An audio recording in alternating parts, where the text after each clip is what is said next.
Klubi i futbollit Shkodra U17 po luan ndeshjen e fundit të kampionatit dhe më njëherë pasaj do shpallet kampion i Shqipërisë për kategorinë e parë dhe do të kalojë në Super League.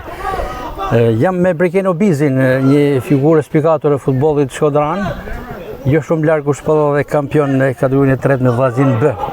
Sot në cilësinë e një të ftuari VIP nga klubi i futbollit Shkodra dhe konkretisht nga presidenti Tajip Piranisi.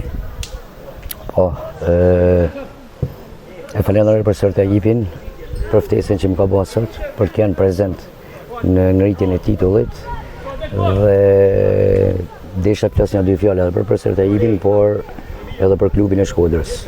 Kam pas fatin e mirë që ta kem trajner tek Unda Mllajta e Vllaznis, dikur kur unë kam qenë te trit dhe kam kalu momente shumë pozitive me te dhe më ka punu shumë të ngritja e me si sportist.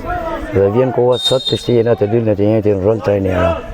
Megjithatë, unë e uroj për sipërmarrjen, sepse Akademia e Futbollit të Shkodrës është një ndër akademitë e vjetra, që profesori por edhe i birë i Rudi, që unë e përshëndes nga këtu, kanë bërë një punë njerëzisht të madhe me këtë akademi në rritjen e brezave të lojtarëve dhe kanë nxjerrë edhe cilësi me lojtarë të mirë.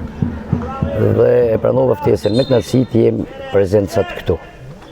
Dhe jo vetëm kjo, por ka arrit që të nxjerrim me 13, 14, 15, 16, 17 të gjitha këto ekipe në Super League. Bravo i qoftë, sepse kanë punu në mënyrë të jashtëzakonshme, në mënyrë të palodhun dhe i uroj vetëm suksese.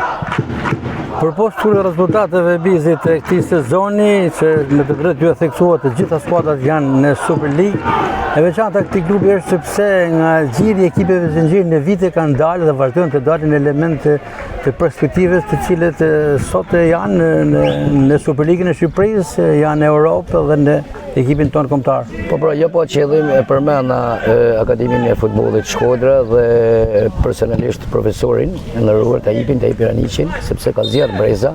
Një ndër ta ka dalur, ka dalë Armando Cumu kur kena qenë te Vllaznia.